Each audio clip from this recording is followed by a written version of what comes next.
Coming up on this episode of Don't Panic, we've got technology news you'll be interested in, including SpaceX threatening to send people to the moon, why that's a really bad idea. We'll also talk about too much technology, click-to-order games, and why Facebook got a job. All that and more coming up now on Don't Panic. This is Don't Panic, episode number 159, recorded February 27th, 2017. Send the Morons to the Moon. Hello, everybody, and welcome to, drumroll please, welcome to Up for Debate with Matt Mariani. I'm Sean Jennings. Thanks for, wait, hang on, it says Up for Debate. It says read on Thursday. Hang on, I think I got the wrong envelope. Hang on, guys, let me, hang on. This says read on Monday. Welcome to Don't Panic with Colby and Dan. Hi, everybody. Welcome to I apologize. We had a mix-up here. Don't Panic is the real winner tonight. So this is why I don't do pre-planned bits. I experience the Oscars only through Twitter. What exactly happened? Oh my goodness, you missed the one exciting thing to ever happen at a award show happened after midnight on the East Coast at the last moment. So here's what happened. And I'm going to tell you how I viewed it because I caught on early. So what happened is it was Faye Dunaway and Warren Beatty crack open the envelope. Warren Beatty takes it out, but he doesn't read it immediately for Best Picture. He kind of just looks at it. He looks a little confused. Then he opens up the envelope and he's looking in there. I thought he was doing like a comedy bit, like awkward actors do at award shows. Mm-hmm. And he doesn't want to say it, so he kind of hands it to Faye Dunaway, and Faye Dunaway says, La La Land, is winning the Best Picture, and the applause goes off, and the voiceover person goes, La La Land has been nominated for 14 Academy Awards. And so they all go up on stage, and they start giving their speeches. Yes, Dan? 1 second. Is the voiceover guy just he's just fucking improv in this crap? They know who the nominees are, so they have them all pre-written. But the guy up in the booth doesn't know who's going to win until they announce it either. Exactly. He's got the scripts for all of them. I don't know if they pre-record them and hit play or if it's live, but I know that they have the scripts written out. All right. There's only so many movies that can win. So they're up on stage, they're given the thing, and all of a sudden behind them you start to see a couple guys with headsets, clearly production people, in the back with all the people on the stage as they're giving the speeches, and I'm like, wait, hang on. That never happens. Something is very wrong here. And you see them, they're looking at the envelopes, and they're looking at the trophies, and you see some people going you see them mouthing, oh my God, what's going on? And then one of the producers for La La Land comes up, and if you haven't seen the video, I highly recommend you watch it. It's bizarre. And he's holding his Oscar in his hand, the La La Land guy, and he goes, guys, we didn't win. We didn't win. Moonlight is the best picture. And he walks kind of away from the mic towards the Moonlight guys, and he goes, this isn't a joke. You guys actually won. Confusion. Everyone's confused. People on stage are confused. The Moonlight guys are what is going on? They start hugging each other. There's great photos of everyone in the crowd looking all confused. They don't know what's going on. All right. Warren Beatty goes to the mic, and he says, look, I'm really sorry. The card said Emma Stone, La La Land. So apparently what happened, so here's the backstory of what actually happened. Apparently at the Oscars, there were the two, they always have the accountants come out with the briefcases with the envelopes in them, and they're handcuffed to them. They take security seriously. Well, apparently they print up 2 full sets of every winning envelopes. So it's 12 awards, they have 24 envelopes, something like that. And one of each in 2 separate briefcases with 2 separate accountants at each side of the stage. So when the presenters come out, they hand them the envelope, and they walk out, and they give the award, right? So what happened was, before Best Picture, Emma Stone won Best Actress, and so one of her envelopes got handed to the presenter, and she had it with her, and they presented it to her. When Warren Beatty came out, the accountant handing him the envelope, instead of handing him the Best Film envelope, handed him the other Best Actress envelope by mistake. Warren Beatty opened it. It said Emma Stone, La La Land. That's why he didn't immediately read it. He didn't know what to do. Faye Dunaway just saw La La Land on the card and just read it. And so quickly they ran out with the correct envelope, and the producer famously held it up, and it said Moonlight right on it, held it up for the camera for everyone to see. That Moonlight the whole time was the Best Picture winner. Wow. And so, egg on the face of PricewaterhouseCoopers, the fine folks. Yes, I'm familiar with PricewaterhouseCoopers. Well, they really fucked up, so... It was quite an experience. I had my finger on the power button of the remote, and then weird stuff started happening. It's crazy. The best part for me, I was on Twitter the whole time, which was great, and everyone was reacting, which is always fun. That's when Twitter's at its best, during those live events when, the Super Bowl and when crazy stuff happens and pandemonium on stage, and Jimmy Kimmel was out there cracking jokes. It was a lot of... I thought it was entertaining. I kind of felt bad for the La La Land people. But Colby, that sentence you just used, I had my finger on the power button on the remote. Our children will have no idea what that sentence means. It's true. He got up and he turned the dial. Buttons. So, I was about to switch off my neural link when... It's a button. Put it this way. I think they'll stop having the Oscars before we stop having remote controls. Did I tell you guys about the new TV I bought? No. So it sounds like exciting news. It's not, because my old TV broke and I was pissed because it was only 2 years old and it was out of warranty. Oh man. And I was furious. Just in time. I know, right? And they wanted and also good luck finding a TV repair shop. They don't exist anymore. I looked. So I had to replace it, which was depressing. So I shopped around and I ended up picking up a Vizio, which I really like. I have it. It's 4K. They all come in 4K now. You don't have a choice. You basically all 4K. But it didn't come with a normal remote. It came with an 8-inch Android tablet.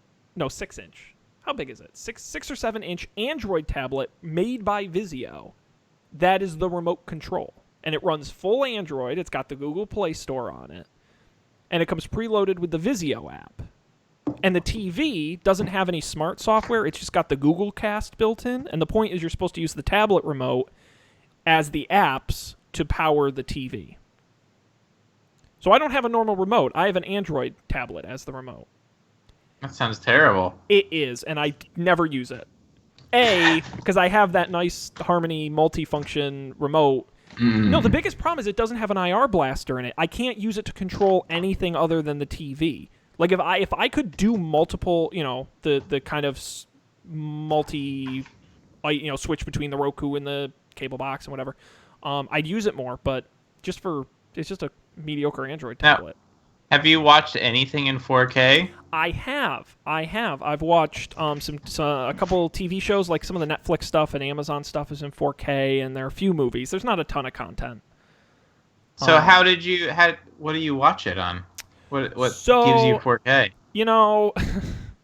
In the ongoing saga of Sean is irresponsible with his money when it comes to gadgets, I also bought the 4K Roku to go with it, because why buy a 4K TV if you don't have 4K content to watch? So that's right. Roku makes a 4K version that you can purchase that has support for 4K apps. And there's not a lot of content out there, I will be honest with you. There's a lot of the Netflix original and Amazon original stuff is now in 4K. But for movies, there's not a lot. A few new releases, not a big amount. And frankly, it looks marginally better. Like, you went from like standard def to high def and you're like, whoa, like this is big difference, right? Going from HD to 4K is like, I can kind of see that it's better, but not in a way that's compelling. So right. It's like, it's okay. I don't dislike it, but yeah, not super thrilling. So overall, that's why I didn't talk about it on the show or pick any of it, because it's an okay purchase. It's a fine television. Not the worst. No, not it the gets best. the job. Not the worst. Gets the job done. So,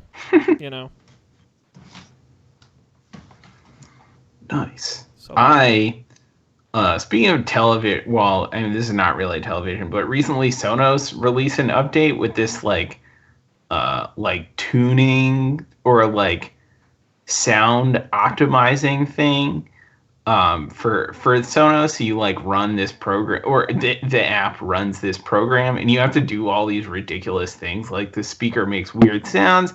You have to walk around the room and like wave your phone around. It feels really dumb, but I'm pretty sure it worked very well. Like like my sound is like the sound is way more. I mean, I don't have surround sound, but it's like way more dynamic. Like it sounds like things are coming from other places now. It freaks me out once in a while. I'm getting used to it, but like occasionally I think like something on the TV is, or more often than I used to, I think something is on the TV is in real life. It's bizarre. So I'm not sure if that's a pick or an unpick. Take it as you will. Maybe you want your. It's an interesting anecdote. It's a proceed with caution. Right. It's too real. That happened to me. I told you when I went to my first IMAX movie. Because I'm not a big IMAX guy, but I like researched ahead of time like the exact center seat in the theater of like where all the speakers meet in exactly the middle. Don't do that. It's too loud. The whole movie, I think it was Doctor Strange or something. I'm like, oh my God, like it was too real. That's what I'm saying. I'm like, I really felt like I was doing strange things. It was too loud. Wow. Lesson learned. Indeed. Well, anything else going on, gentlemen? Not really. I did want to talk briefly about the Oscars. I know, Dan, you didn't see too much, but Colby saw a little bit. Did you guys see the Samsung ads that ran throughout the Oscars at all? The ones that were, the subtext was basically, our phones don't explode anymore. Oh, Yeah. Really? Yeah, it was things about their like 8-point phone Quality. like battery testing program, and They take it seriously and they're hardcore about it, and quality is our standard, and it was basically our phones don't explode anymore. It was kind of fantastic. It's like, imagine having to be in that position. rough stuff. It is. I think Samsung's going to be just fine. Although, wasn't their president just arrested for bribery or something? They're going to be fine. Yeah. For sure. Well, I do want to remind the folks out there listening live on Facebook at facebook.com/don'tpanicshow. Our phone number is live, 508-644-TECH. That's 508-644-8324. You can call it at any point during the show. We want to hear your thoughts. We still got that Don't Panic tote bag to give away. You guys know all about that. Oh yeah, I got mine. I haven't used mine yet. Those I'm sweet, excited about it. You can put things in them, your hopes and dreams. Really, they're very deep. They are. They're going to hold a lot for you. And if they break, we're not liable. So if you call in, give a substantive comment or thought, we'll send you a free tote bag to our first caller, 508-644-TECH, 508-644-8324. You can also call when we're not live and leave us a voicemail. Guys, would you like to talk about some technology? Yes. It's about time. Dan, I couldn't have said it better myself. We've got a pretty healthy amount of stories. We weren't here last week because some people get President's Day off like it's a real holiday. Going snowshoeing and drinking beer like a cool person. And so we've got a whole bunch of stories here, guys. Any in particular that are grabbing your attention? Well, I think we have to talk about the singularity in the toilet stall, also known as that time I went to Taco Bell. Ooh. That's a very undan joke. I like that. I was like, if you wasn't that undan. If you gave me a list of 10 people and were like, who said this joke, I would not have picked Dan. So that's great. That's why I like it. All right. Thought you were classy. Didn't say singularity though. Exactly. That's true. Exactly. Most people I'm friends with don't know big words like that. See, look, I'm just. See, it had like an event horizon and like time and light all collapse in on itself in that moment. That's what happens when you eat Taco Bell, Dan. Yeah. No, we're not talking. We already did our toilet talk a couple weeks ago. No, Colby, you pitched up the story from the Atlantic. Do you want to give us the sort of underlying tale here? Yeah, I mean, it was. I guess it was like a sort of cultural commentary sort of piece, but the title of the article is Why Nothing Works Anymore. And the guy was talking about like technology, and he was his sort of case study was all the things that are in bathrooms now. And his thesis, I think, was that like technology has stopped like working for us and started like kind of like working for itself and like pushing us out of the way. So like everyone has gone to a public restroom and had the a weird experience where the toilet flushes like 8 times or something, or you can't get the paper towels to dispense properly. Have you all seen Better Off Ted? Yes. Okay. I've seen a couple episodes of that. The very first episode where the guy, he encounters this. He goes up to drink from the water fountain. It's a motion activated water fountain, but the motion sensor is way up here. So he has to go down, drink some water, and then jump up and wave his hand and go down and drink some more water to minimize water usage. And then he's on the toilet, and the toilet roll is so far away from him, he has to get up in the stall to go get it to minimize toilet paper usage. So that reminded me of the first part of this article. Yeah. An interesting fact, the auto-flushing toilets do not save water. This is something I'd noticed on my... Oh, I had always wondered about this. Because if I wear like a black shirt... it just flushes constantly as I'm sitting on it. And not only is that unpleasant, but it's a definite waste of water. Here's my other... We're about to get way off track. It's okay. Wouldn't be the first time. Since we're all in on the bathroom humor this week, I think that the reason that people find these auto-flushing toilets, especially the toilets, but to a certain extent, the toilets, auto-flushing toilets, is because they don't have to touch anything. First of all, you are touching something. Second, you should wash your hands after, right? Like, you should wash your hands after. Even if you do have to flush the toilet, right? You should wash your hands after. So then, what's the point? You have to, you're gonna be wiping up your butt, and you're gonna flush the toilet, and then you're gonna wash your hands. It's true. You're sounding real passionate about this, Dan. The people who get, really upset about restaurants that don't have you have to they use their foot to flush it, or they wrap their hand in paper towels to flush it. Yeah, I think really grinds my gears.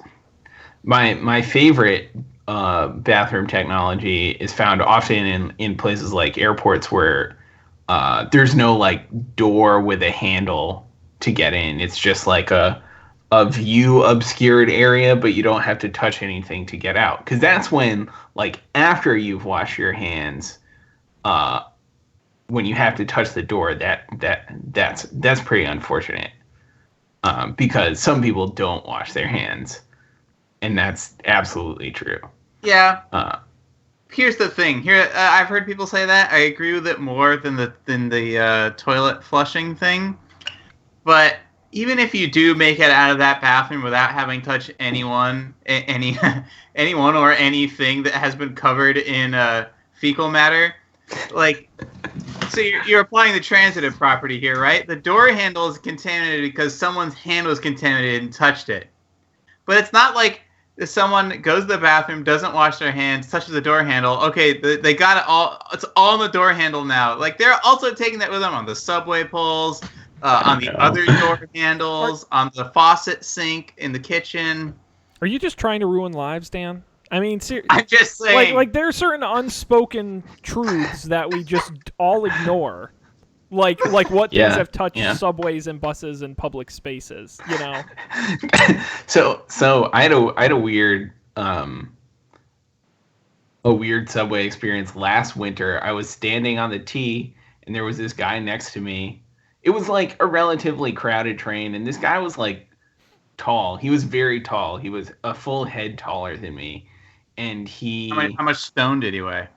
I don't know. I mean, I don't know how much he weighed. He might have weighed the same as me. He was just tall, and so he was talking to someone, and paused, turned, looked down, and coughed directly in my face. And then I got sick after it, and I've never been angrier at a single person. I'm sure he didn't know I was there, because I can't imagine he would have done that on purpose, but it was messed up. It was really messed up. This is sickening. That's different. Yeah. But I agree. Oh that yeah, that is- that's totally different. It just like germs on the subway reminded me of that. And like after that, I considered wearing like a one of those germ face masks. Oh, that would be so awesome. Can we get Colby those medical masks and make him wear them around the city? That would be great. I would consider it in the winter. I got sick a lot this year.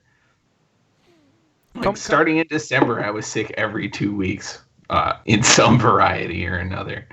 If I can give you any advice to not getting sick, it's move to Houston is the best advice I can give you, where it's sun all the time. No, to get back to the sort of technology angle on this, as much as I love talking about fecal matter,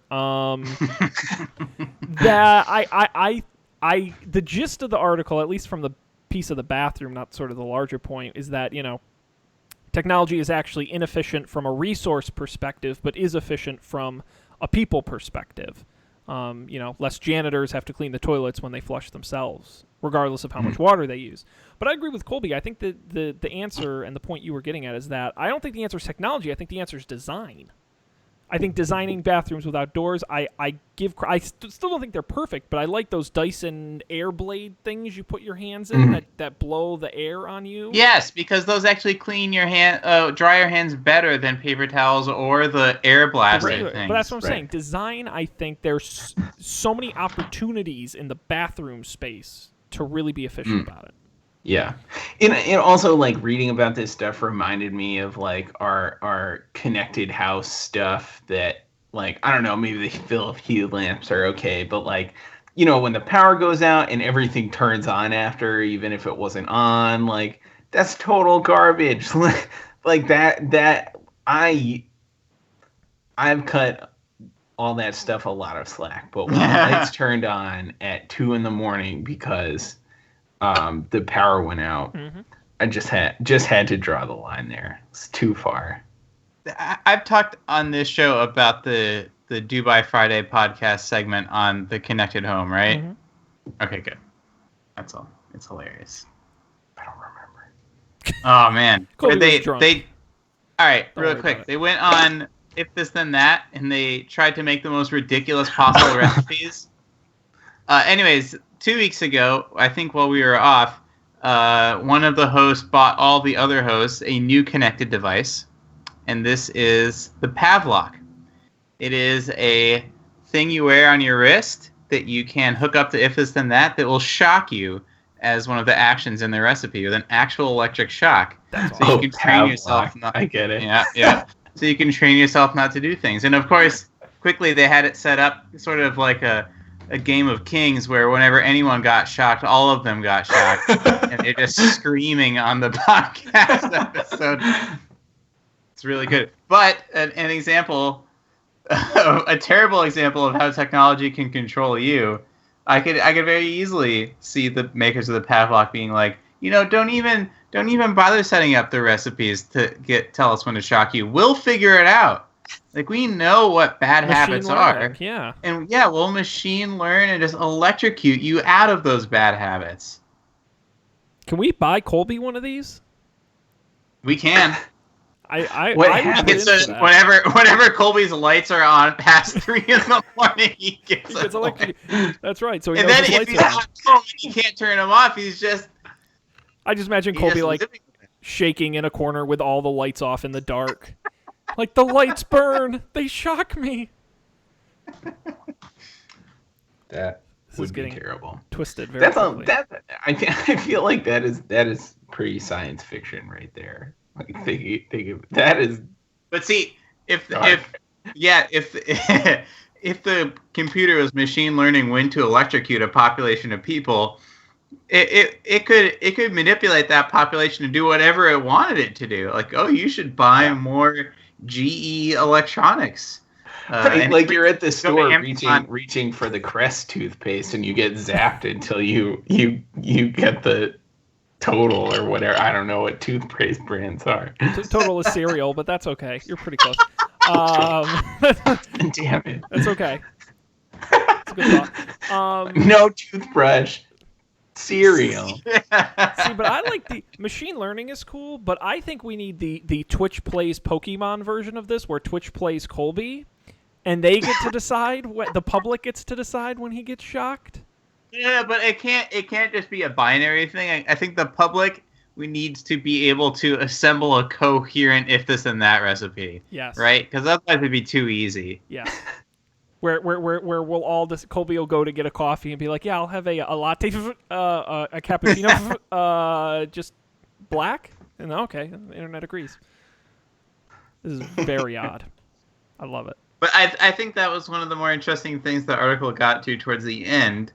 Is when you're looking at things in such a like the Facebook example of you have all these people who use your service and they're not your customers. These people who want to know things about, or possibly even, I don't know if this is happening now, it could happen in the future, influence people. Certainly it's possible to influence people using it. Those are the real customers. And so you're not using the technology is using you. Has everyone here read I, Robot, the Isaac Asimov book? I haven't. Good. I don't read. So short. It's a quickie. Hang on. Let me look up the 3 laws of robotics. So I think this is kind of like what we need. I think the first rule is don't talk about Robot Club, and then the second rule is Yep. don't talk about Robot Club, and then there's like Yep. 7 or 8 more rules on top of that. So yeah, so iRobot is just a series of short stories about like the history of what robotics and artificial intelligence could look like throughout the course of human history. So going hundreds and hundreds of years into the future. I won't spoil anything. Each story centers around one of these 3 laws and the interesting tricks you can end up. The first law is a robot may not injure a human being or through inaction allow a human being to come to harm. Second is a robot must obey the orders given to it by human beings, except where such orders would conflict with the first law. Third, a robot must protect its own existence as long as such protection does not conflict with laws 1 or 2. So in this world, you might... What is that noise? Is it me? I think my fridge just turned on. Could it be that? Weird. Okay, sounds better now. So, anyways, if you could make it so that AIs obeyed these rules, then it would be impossible for an AI to do something like manipulate the population of the world to do something that would cause harm to those people. Hint, though, one of the last short stories does actually get into exactly what we're talking about and how gray it could actually be. But I think we need some like set ethics rules around some of this stuff, because it's especially as the AIs become a really interesting thing in these books is they have robot psychologists, which are basically computer programmers. They debug AIs because they're beyond the capability of a normal human being to understand, just like the human brain. They do things for mysterious reasons that require days or years of diagnosis to figure out like exactly why a robot took a decision that it did. So I think in the future, it'll become impossible to understand why a machine learning thing is performing the way behaving the way it is. And you'll need like specialists to be able to diagnose these weird breakdowns of like a simple example is when the Amazon prices for the books a couple of years ago, this one book went up to like $10,000 because it was auto adjusting the price based on other things it was seeing. Right, that's a simple example, but you imagine instead the entire United States economy is run by machine learning, right? Well, they did that, right? There was that famous case where someone hacked the AP's Twitter account and tweeted that President Obama had been shot, and the stock market like crashed for 3 seconds and then rebounded. But because it was scanning the news and trying to react quickly. Right. So you're Right. exactly right. And to be honest, if Westworld has taught us anything, it's that if you make super lifelike robots, they will eventually go crazy and try to kill everybody. So that's a lesson you can learn right there.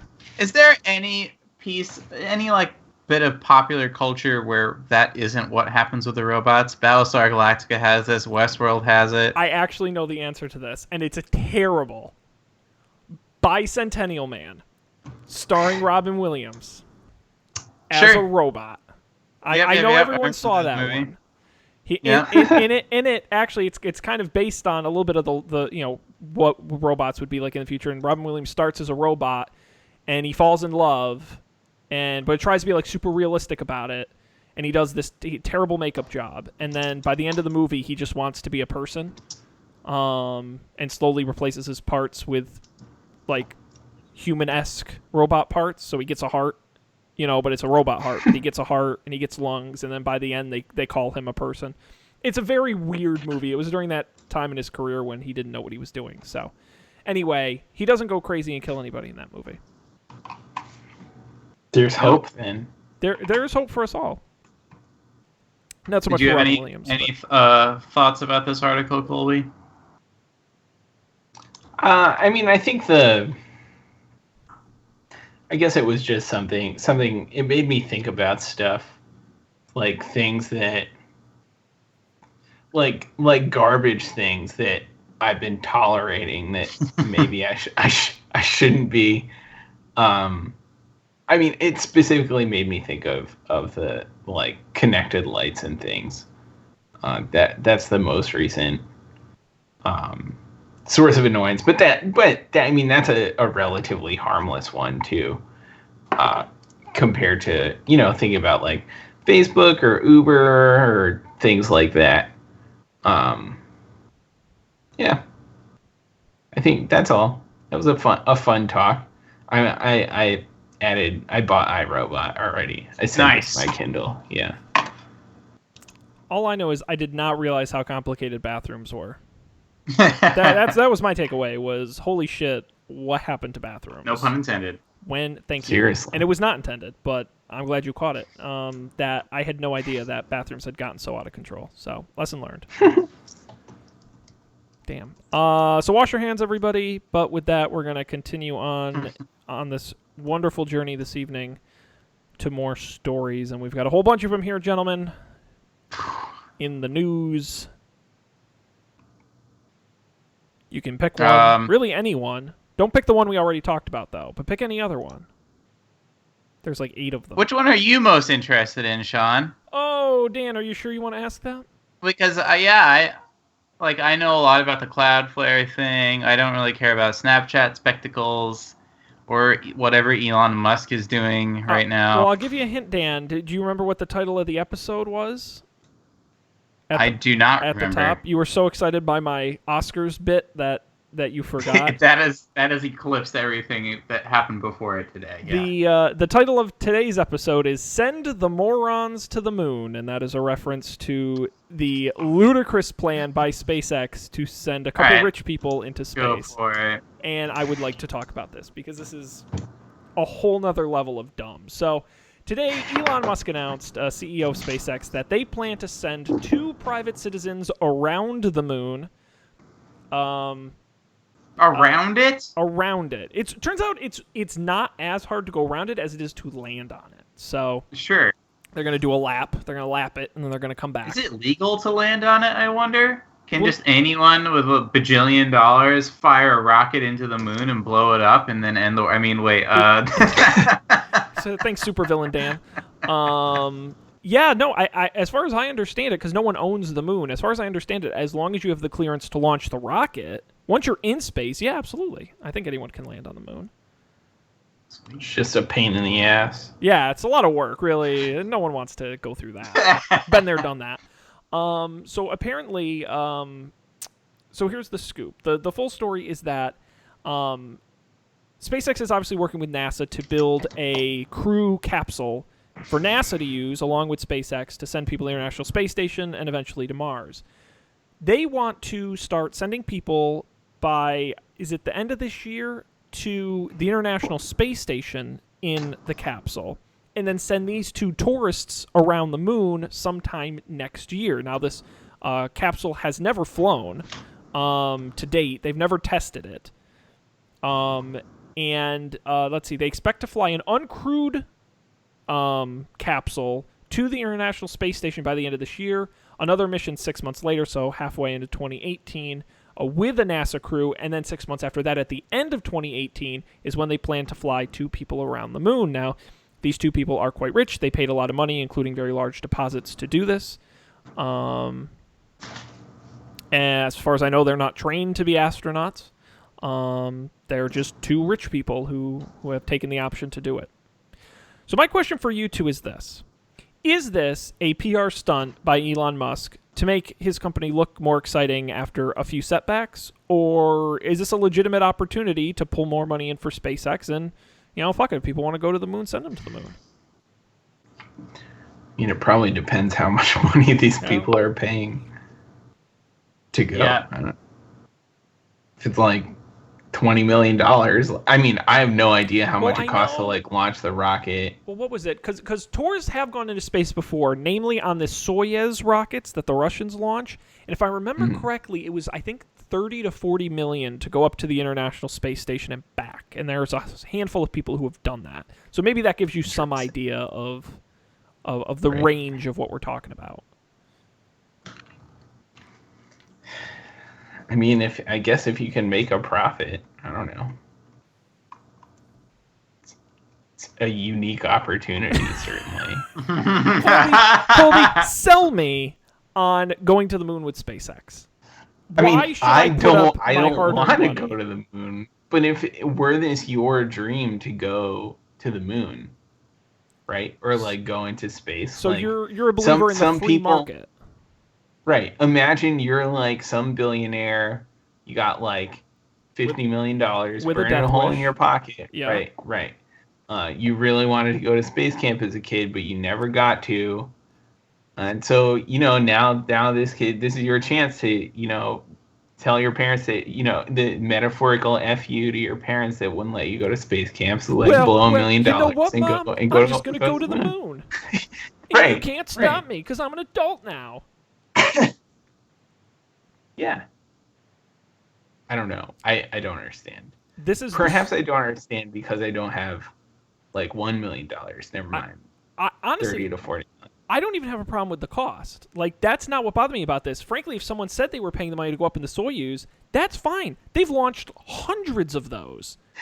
They're really good at it. I'm not saying it's 100% safe. Obviously, there's a risk. But if you're going to space, that's the way to do it.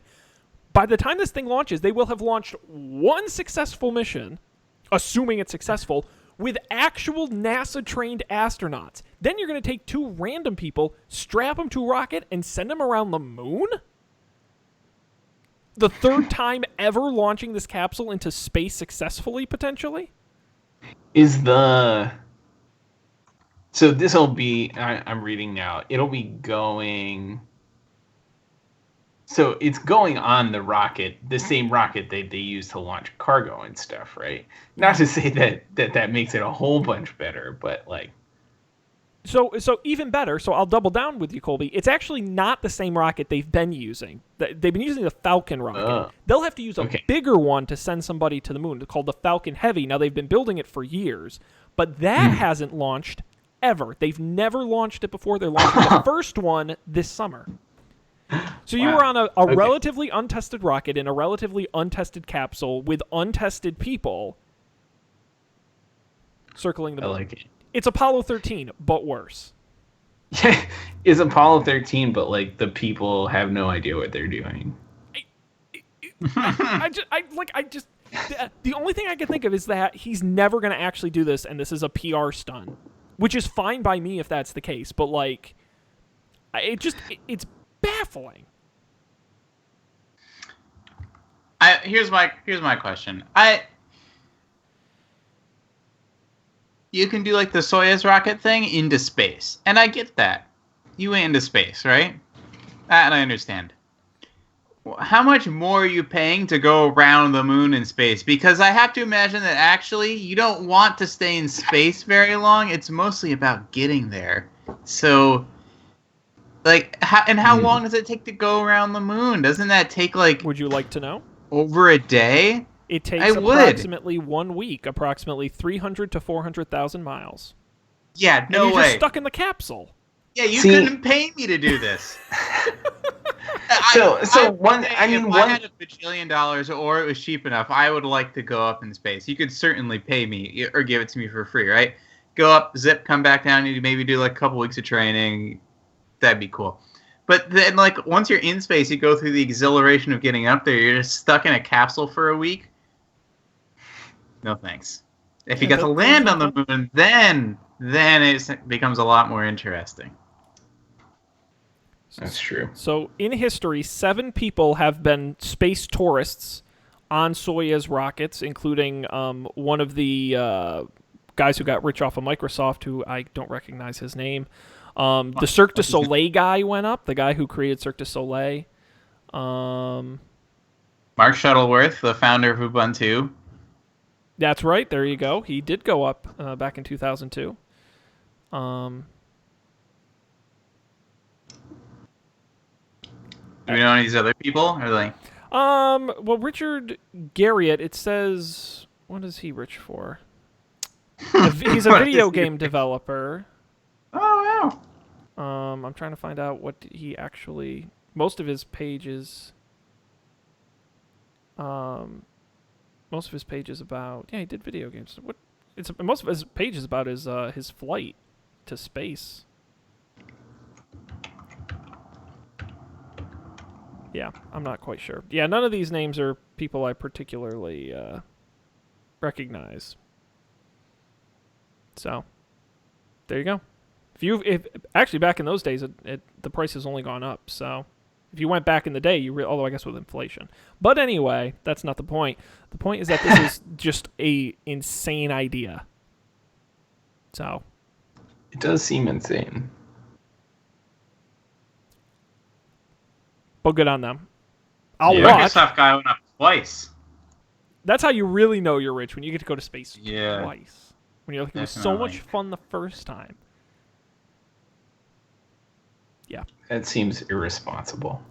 That is the best word I could think of to describe this whole endeavor, Colby. Irresponsible. Like, you couldn't think of anything at all better to do with the second $40 million. I mean, let's assume, so right now, apparently, these days, even more expensive, one ticket on the rocket round trip costs $80 million. Think of what you could buy with $80 million that doesn't involve you just making a lap around the moon. Yeah. I don't know, man. Think about what you could do. You could change the world. I don't know. Maybe you could buy 80 million model rockets. Just launch them all into space at the same time. Or one at a time. One at a time. You really spread out the fun. Okay. Anyway, that story really, and when I read that today, I'm like, this is the dumbest shit. Okay. Anyway, I get real sensitive about that. Okay, we've got time for one more story here before we got to wrap up, because we've had some fun conversations. Gentlemen, anything left in here we're talking about, or we can just move right on to picks. I want to remind everybody while you're looking that they can call in live, 508-644-TECH. That's 508-644-8324 is the phone number. It's right there on the screen for you. Call in, join the conversation. Do you think it's ludicrous to go to space, or would you put up your hard-earned millions to lap the moon in Elon Musk's sketchy, untested rocket and capsule? Let us know. Call in live. What's next on the list, guys? I don't want Connect in my iPhone. That's so creepy. Oh, you don't want a 3D depth sensing camera in the front of your iPhone? Please no. You don't want your phone to recognize your face? Well, that's what they're saying might be in the next iPhone. Brief story here.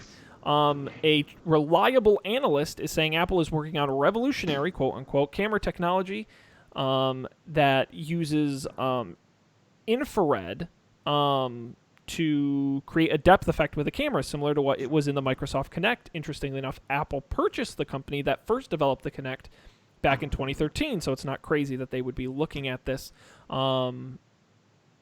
Potential uses could include using the camera to take 3D selfies, which I know we've all really been dying for. In addition to using it to unlock your phone as a replacement for Touch ID, because rumor has it that the home button is going away to be replaced by a screen that takes up the whole front of the phone. I've also seen Apple, a patent went by the other day about having the thumbprint sensor embedded under the glass in the screen itself, so that's another potential way they could do that. Or on the back of the phone, like Android phones do as well, or they could use your face. I don't know, guys. Would you want to use your face to unlock your phone? No. That seems so like easy to get around. Like, well, that's why it's got to be 3D, right? Not easy. Yeah, but like someone could like make a 3D model of my face, or like Mission what about Impossible with those rubber masks where they yeah. Well, you just needed like a dummy that has a head shaped like me. That's not a good idea. You're a unique snowflake, Colby. Nobody has a head shape like you. Well, thank you, Sean. But I mean, that's it. Oh, I kid. But no, I mean that is a fair. Although honestly, if we're talking super spy stuff, I wonder how easy it would be to lift your fingerprint.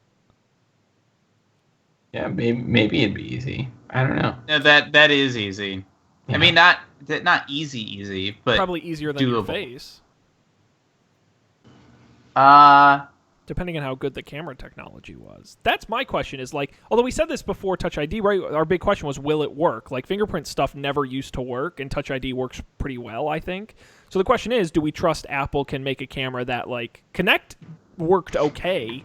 Like and it was never really good enough to detect your face. Of course, you weren't particularly close to it either, but I just wonder if they can shrink the technology down small enough to shove it in a phone and have it still work. Like do you have to really get your face like super close to your phone to unlock it? Yeah, that's true. Yeah, I'm not into this because it's gonna be slower than the fingerprint, and there's no benefit. Mm-hmm. So I am very skeptical that this is a thing. They might have a camera like this on the next iPhone, but it won't be for unlocking things with your face. Makes sense. It might be for like here. I have two theories. If it is going to be on the front, well, if it's not going to be on the front, it could be for like doing 3D modeling stuff. If it's going to be on the front, it's going to be for stupid Snapchat filters crap. It's going to suck. Which, well, it's probably going to be really good, but it's going to be a waste of time. Yeah. I enjoy a good Snapchat filter. Don't get me wrong. You're so hip with the kids. Yeah, totally. Yeah, I don't know. You know, hey, look, there are always these rumors going around when the new iPhones are coming out in 6 to 8 months about what crazy feature, and usually about 70% of them are right. So, you know, the interesting thing for me is that this seems to me like a feature that would only be on the Plus model anyway, because that's usually how they've been rolling out new features, is the Plus model gets them first, like the dual lens camera that's in the model now. So that would be a bit disappointing. I think it would be fine. It would just, like, I don't know. I don't know if I would want that. I mean, I guess I could choose to not unlock my phone with my face if that was the choice. Well, that's the question, though. If they get rid of the home button, you know, it would be your face or a passcode. I'm just hypothetically. Right. I mean, I would go passcode then if I had to.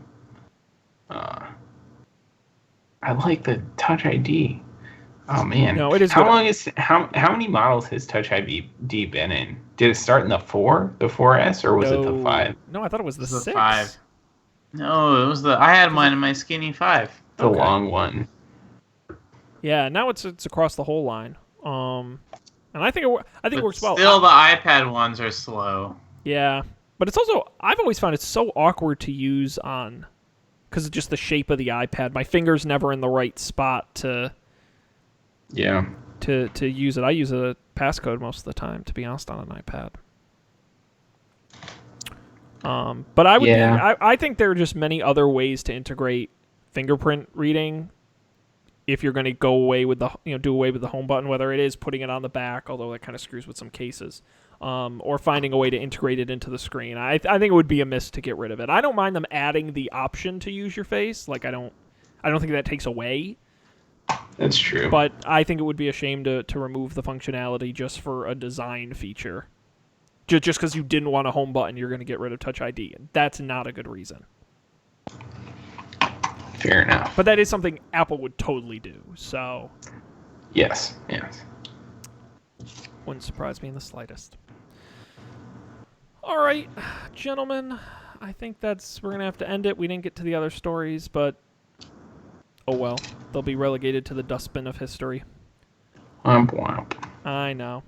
Unless there was really something there you wanted to get to, we can make extra time. Nope. No. Okay. Dan is like, We're he's done. So over it.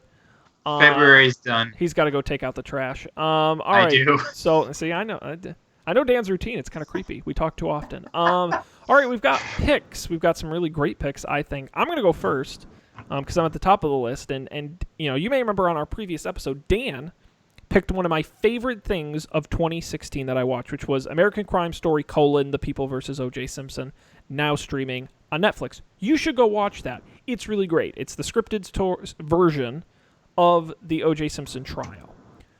But it left me wanting more after watching it. Specifically, I felt it was missing context because it was a very good telling of the trial, but didn't tell I felt it didn't, because we were like babies at the time. It didn't tell the whole history, the whole story. Like I felt like I didn't get enough depth on it. It was very good, very entertaining, but didn't have a lot of depth. This past year, ESPN in their 30 for 30 series, which is always fantastic, and I'm a huge fan of, did a documentary called OJ Made in America, and maybe you've heard of this. It is like 7 hours long. It's crazy long, but it tells the entire, basically, life story of O.J. Simpson from being born to today, while mixing in the history of race in America, the history of Los Angeles, the history of police and police interaction with the African-American community. Of course, it talks about the trial. It is such a riveting documentary. It did not feel like it was 7 hours long. And, most impressively, last night it won the Oscar for Best Documentary Feature. So it was apparently the best documentary in America last year, and it was made by ESPN, which is weird. ESPN now has an Oscar. Although so does Suicide Squad, so whatever. If what did Suicide Squad? What did it get it for? Makeup or something? It won for makeup, yeah. But that was the big joke online, like, oh my God, Suicide Squad has more Oscars than, and then you can name a bunch of great movies that never got Oscars. That is kind of sad. So I recommend OJ Made in America. It's streaming now on Hulu, if you have Hulu. It's also on, if you have a cable subscription, you can sign in with that on the ESPN website and watch it. And they have apps on all the different platforms. You can watch it there as well. Or I'm sure it's floating around in different places. It's going to be all over now that it's won the Oscar. But seriously, if you really enjoyed the OJ series or you just like cool documentaries, this one is a must-watch. It's one of my favorites I've seen in a while. And the Oscars, the people have spoken. I mean, it beat out other really good ones, so... That's my pick, OJ Made in America. Nice. Let's have Dan go next. He's also got something you can watch. What's up? Yeah, so I heard lots of people talking about John Wick 2, which is in theaters now. And I never watched John Wick 1. So this weekend, last night, I watched John Wick 1. It was pretty good. It wasn't too long, I don't think, as movies go. It seemed kind of short. But it was nice, good action movie. Intriguing premise. It filled a void I needed to fill Sunday night. I wanted to see some karate moves. I wanted to see some crazy over-the-top action sequences. And I got what I wanted. You got your money's worth. I got my $4 worth on that one, so... Yeah, check out John Wick. I just got it on Amazon. I think it's for rent on all the things, but not for streaming anywhere. Very nice. John Wick. Check it out. My main man, Keanu. All right, Colby, what do you have here? Take a look at this. Recently, last week, I went on vacation, going on another trip in April, and Jill found this website called Travelify. That's like it's like the other website that lets you do the same thing that Dan and I used when we went to Europe. I don't remember what it's called. Yeah. But in any case, it basically lets you like plan out your trip, and you can put in all your flights and stuff, and it shows you a schedule, and it has like a list of a thing where you can like keep like brainstorm like a list of ideas, and if you're going with people, you can invite them to the trip. It's convenient for those things where that you always forget, like what time is my flight, like what time is check-in at my hotel, more importantly what time is check out at my hotel. So I don't know, if you're planning on a trip, you might want to check it out. The UI is like marginally less garbage than the other one, which I can't remember. TripIt, maybe that sounds like their it. UI is terrible. Now, does this thing do the thing where you can forward it emails and it figures it out? Yes. I don't think so. Yes. Does it? Well, TripIt is. Sean's saying yes. TripIt does. I'm asking if this thing does. Oh, Tripify? I don't know. I don't know either. I didn't try to do Traffy? Travy? Travify? Well, there's no I Travy. there. It's definitely called TripIt is the one I'm thinking of. Yeah, TripIt is good for the emails. I do use it for that when I travel. Because it's just to have like all the codes and all the times stored. But this one's Nice. Trafy. Traffi. I'm really bothered by this. There's no Yeah, I. It's actually, not Travify. we should write them an email and ask how you pronounce exactly your name, you and say then maybe it. suggest a better one that's less terrible. Yes. Damn. But in any case, it's kind of it's all right. Well, we'll give it It's a pretty shot. casual. Yeah. What's the worst that happens? Better than nothing. Right. The worst that happens is that you make a mistake and write down the wrong thing and go to the wrong place. pick up Colby at the wrong airport. You intended to go to Houston, but instead I wound up in Colorado. I told Matt, I was like, don't go to the... I knew he was going to book the wrong airport. I'm like, read the one Colby went to. Don't go to the other airport. Go to the right airport, please. Because he would totally do that. So hopefully I won't have any confusion. Anyway, very cool. Check it out. It's Travy, TRAVEFY.com. But the link to that and all our picks, as usual, will be on the website at don'tpanic.io. We're done for show this week. I got to plug a few things. First of all, GameNights.tv. I recommend people go there. Listen to us play Dungeons & Dragons. We're really hitting the ground rolling here.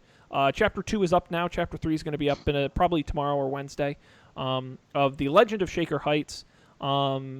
Spoiler alert on Chapter 3. These guys get bonked over the head and end up in some weird dungeon. And Colby and Dan fumble around in the dark. It's hilarious. So you're going to want to check that out when that gets published. Subscribe at GameNights.tv.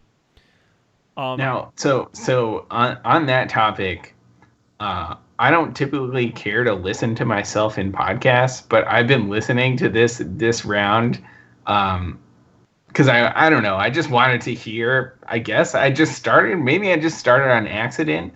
But it's pretty entertaining if I do say so myself. Like we're kind of funny. The world is pretty cool. You guys are always throwing me. It's such loops. I was like, what the hell are they? What the hell are they doing? So it's fun, and I gotta say, you're gonna want to subscribe. GameNights.tv/subscribe. I think gets you all the links, because coming up in the next couple weeks, action packed. We got baddies, battles, we've got secrets, we've got maps, we've got boxes with mysteries in them. I'm telling you, it's going to be exciting. So make sure you subscribe because you get all the episodes. Also, this show at don'tpanic.io, we do this every week, Monday nights at 10 p.m. Eastern, 9 p.m. Central, on Facebook Live, facebook.com/don'tpanicshow. Go there, like the page, and you'll get notified when we go live. But if you can't catch us live, we have links to subscribe on the website with all the episodes, including links to the picks.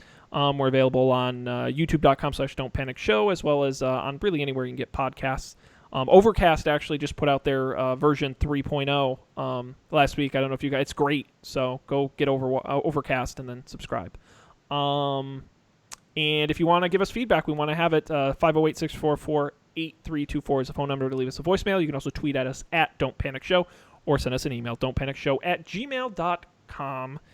I think that's everything for this week. So we appreciate everyone out there joining us. Hope you had as much fun as we did. We'll be back next time with even more tech news. On behalf of Colby and Dan, this is Sean thanking you for joining us, and hoping we'll see you next time for even more great tech news here on Don't Panic.